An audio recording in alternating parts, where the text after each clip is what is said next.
So in yesterday's video, I suggested that the rhetoric around the gender pay gap has reached bizarro world proportions. But perhaps bizarre is the wrong characterization. It seems that those that continue to push this narrative that women are somehow being systematically discriminated against in the workplace when it comes to pay have simply shifted the goalpost. And that news outlets like the BBC are just unquestioningly reflecting that view. Which is not to let the BBC off the hook. Their job is to sift facts from fiction. But on these types of issues, they either choose not to or are incapable of understanding. So what do I mean by shifting the goalposts? And who exactly is continuing to push these narratives? Take this story from the BBC. Gender pay gap. More than 500 firms reveal their figures. Ladbrokes, EasyJet and Virgin Money are among the major companies to reveal gender pay gaps of more than 15% in favour of men for mean hourly pay. Organisations with 250 or more workers must publish their figures by April, and so far 527 firms have done so. Women's hourly pay rates are 52% lower than men's at EasyJet. On average, women earn 15% less per hour at Ladbrokes and 33% less at Virgin Money.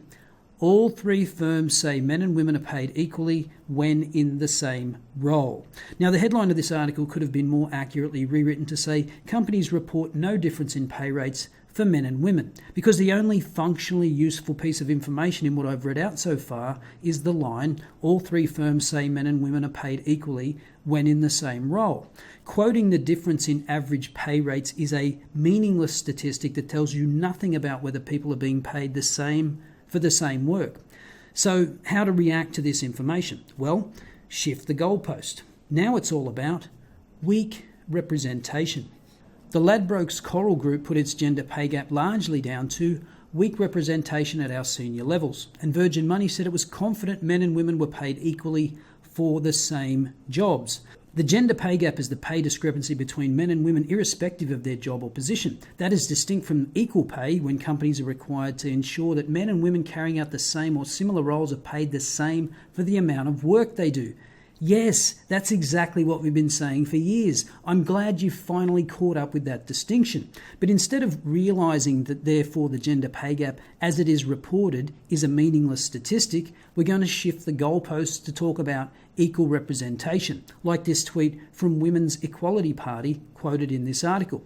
Transparency, while welcome, is not enough to close the gender pay gap. Action is needed to address the imbalance of power that underlies the problem and to make sure women and men's work is valued equally. Yes, power imbalances. I suspect by intention very vague terms, but power imbalances just means unequal representation. So listen to the BBC allude to this talking point. At EasyJet, for example, 6% of its UK pilots are women, a role which pays £92,000 a year on average, whereas 69% of lower paid cabin crew are women, with an average annual salary of £25,000. So there you have it. There is no pay discrimination at EasyJet. It's the fact that there are not enough female pilots and presumably not enough male cabin crew. And don't worry about proving that there's some unmet demand of young women who want to become pilots. Just assert it into existence because you know better what individual men and women want to do with their lives. Of course, once it's pointed out that on average women are less likely to want to become pilots, that'll be blamed on gender stereotypes. Again, this doesn't require any proof. It's just asserted into existence. So we're supposed to believe that young girls who on average are doing significantly better at school than boys and now make up almost 60% of undergraduates at university are incapable of choosing occupations that will pay well because of gender stereotypes. That's what you're being asked to swallow. But as alluded to here, there's a backup argument if you're not convinced about gender stereotypes. The value of work. Put simply, that women's work, note how that perpetuates stereotypes, is paid less because it's done by women. Not because becoming a pilot is more difficult than becoming cabin crew. No, it's that women's work is valued less.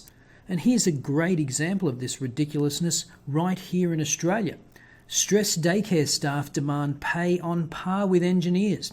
The Independent Education Union has asked the Fair Work Commission to grant six-figure salaries to early childhood teachers working in childcare centres. The union says teaching tiny tots is stressful and intense. work that is underpaid based on a discriminatory view that it is less skillful and valuable than professional work traditionally done by men. But it's not discriminatory to observe the fact that engineers' work is more skillful and valuable. The differences in their salaries tell you exactly that. Again, I'm at a loss that this even needs to be explained.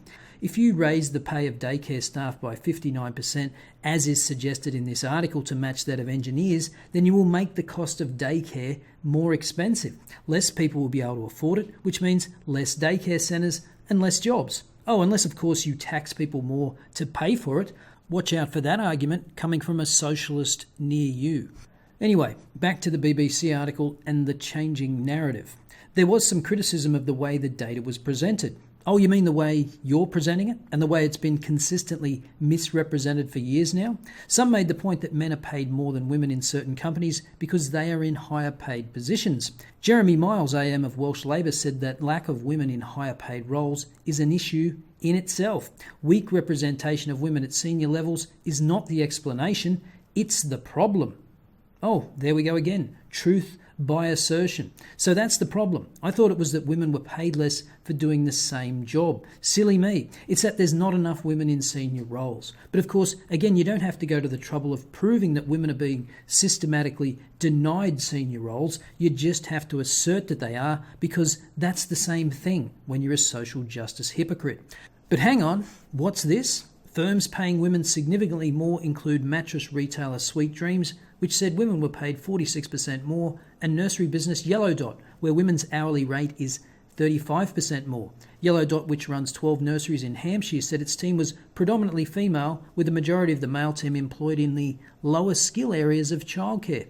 But I'm confused now. I thought that was women's work. What happened to the gender stereotypes argument? It's almost like people at Yellow Dot choose to work in those roles because that's what they want to do. Weird. And I look for Jeremy Miles' tweet about how Yellow Dot has a problem with a lack of men in senior management positions, but strangely, I just couldn't find it.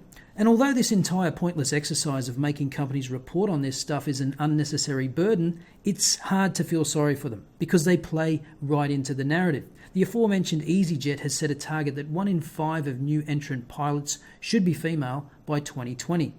But why? If the female candidates are available, then great. But what if they aren't? And do you think 1 in 5 is going to satiate the ideologue's appetite? Of course it won't. They'll be on your back until it's 50%.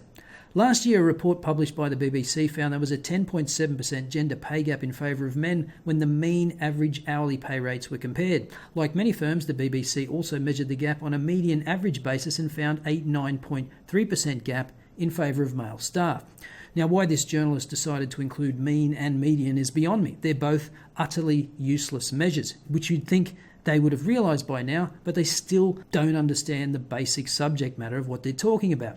But the BBC is determined anyway to remedy this pointless statistic. Director General Lloyd Hall pledged to close the gap by 2020, saying the corporation should be an exemplar of what can be achieved when it comes to pay, fairness, gender and representation.